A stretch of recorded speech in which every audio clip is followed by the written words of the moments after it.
ஒரு முறையாவது திருவண்ணாமலை அண்ணாமலையாரை பார்த்தவர்கள் ஒரு சப்ஸ்கிரைப் செய்யலாமே. சிவபெருமானும் விஷ்ணுவும் யார் உயர்ந்தவர் என்ற தகராறை தீர்க்க அண்ணாமலை சிவபெருமானின் நெருப்புத் தூணாக உருவானதாக புராணங்கள் கூறுகின்றன. திருவண்ணாமலை சிவபெருமானின் பஞ்சபூத தலங்களில் அக்னி தலமாகும்.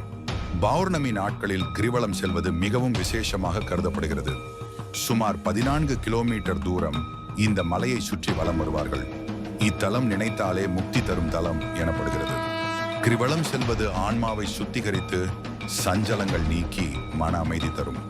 கார்த்திகை தீபம், மலை உச்சிக்கு மேல் ஏற்றப்படும் பிரம்மாண்டமான ஜோதி பக்தர்களுக்கு சிவபெருமானின் ஆசிகளை வழங்குவதாக நம்பப்படுகிறது.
Hi, welcome to Velunda Vinaiyila channel.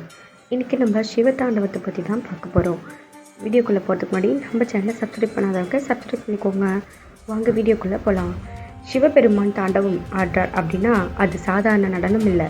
அது பிரபஞ்சமே எப்படி இயங்குதுன்னு காட்டுற நடனம். தாண்டவம்னா அதுக்கே ஒரு சக்தி இருக்குது. அதனால தான் அந்த நடனம் படைப்பு, பாதுகாப்பு, அழிவு எல்லாத்தையுமே சிம்பிளாக காட்டுது. சிவன் நடராஜர்னு ஒரு அழகான உருவமாக இருக்கார். அங்கே தான் தாண்டவம் ஆடுறாரு. அந்த நடனத்தில் அவர் 5 வேலைகளை பண்ணுறாரு. படைப்பு, பாதுகாப்பு, அழிவு, மாயை மூன்றது, அருள் கொடுக்கறது. இந்த நடனம் எங்கே நடக்குது தெரியுமா? சிதம்பரத்தில் தான். அந்த இடத்தையே சிவபெருமான் இருக்கிற இடமா தான் நம்புகிறாங்க. அவர் ஒரு காலை தூக்கி ஆடுவது தான் வீடு பேருக்கான சின்னம். கீழே இருக்கிற அபச்மாரன்னு ஒரு சிறு சைத்தான, அதுதான் அறிவீனம், அதையே நசுக்கிறாரு. அவர் கையில் இருக்கிற டமருகம்னா அதுதான் ஓம்நாதம், அதில் தான் படைப்பு ஆரம்பமாகுது. இன்னொரு கையில் அக்னி, அது அழிவை குறிக்குது. எதுவும் நிரந்தரமில்லைன்னு சொல்கிறாங்க. ஒரு கையில் அபய முத்திரை, பயப்படாதீங்க, நான் தான் காப்பீடு, அருள் தர்ற காட்சி. அவரை சுற்றி இருக்கும் தீவளையம் அந்த பிரபஞ்ச சக்தி தான், உலகமே அசையும் சக்தி. இந்த நடனம் வெறும் அலங்காரம் இல்லை, அது ஆன்மீக ரீதியிலவும். அதில் முக்கியமாக பேசப்படுவது ஆனந்த தாண்டவம், ருத்ர தாண்டவம். ஆனந்த தாண்டவம்னா அது பரவசத்தில் ஆடுற நடனம். ஆனந்தம், சுகம், சுத்த ஞானம். ருத்ர தாண்டவம்னா கொஞ்சம் கோபமாக இருக்கும். உலகம் திசை மாறும்போது அதை சீராக்க ஆடுற நடனம். அவர் காலடியில் நசுக்கிறது அபச்மாரன், அது நம்மளை மயக்கம் கொண்டு வரும் அகங்காரம், அறிவீனம். இந்த நடனம் ஒரு தடவை மட்டும் நடக்கிறதுன்னு இல்லை, இது நிரந்தரமாக நடக்கிறது. உலகமே இதுக்குள்ளதானே சுழற்சி அடிக்குது. நம்ம பாரம்பரிய பரதநாட்டியம் கூட இந்த தாண்டவத்திலேயே இருந்து வந்ததுன்னு சொல்லலாம். சிவபெருமான் 5 இடங்களில் தாண்டவம் ஆடுறாருன்னு நம்புகிறாங்க. அதுக்கு பஞ்சசபதை தலங்கள்னு பெயர். சிதம்பர ரகசியம்னு ஒன்று இருக்குது. அந்த நடனம் நம்ம ஒவ்வொருவருத்தருடைய இதயத்திலேயே நடக்குதாமுங்க. முடிவில் சொல்லணும்னா, தாண்டவம் ஞாபகம் வச்சுக்கணும். உலகம், வாழ்க்கை, காலம், அறிவு எல்லாத்தையும் சிவன் தான் நடத்தி வைக்கிறாரு அப்படின்னு நம்புகிறாங்க. நம்புறது மட்டும் இல்லைங்க, அதுதான் உண்மை. இந்த மாதிரி நிறைய நீங்கள் தெரிஞ்சுக்கணுன்னா நம்ம சேனலை மறக்காமல் சப்ஸ்கிரைப் பண்ணிடுங்க. எல்லை இல்லாத ஆதியே, எல்லாம் உணர்ந்த சோதியே, கலைமகள் உன் பாதியே, கலைமகள் உன் கைதியே. அருள் வல்லான் எம் அற்புதன், அரும்பொருள் எம் அர்ச்சிதன், உமை விரும்பும் உத்தமன், குருவிலாய ருத்திரன்.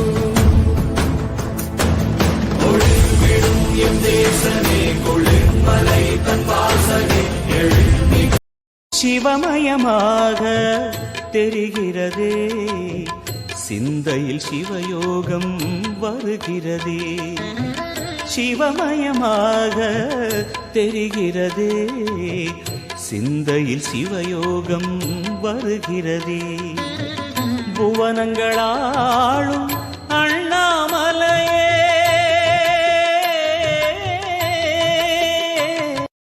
நீங்கள் பிரபஞ்ச சக்தியை நம்புகிறீர்கள் என்றால் இன்றே சப்ஸ்கிரைப் செய்திடுங்கள்.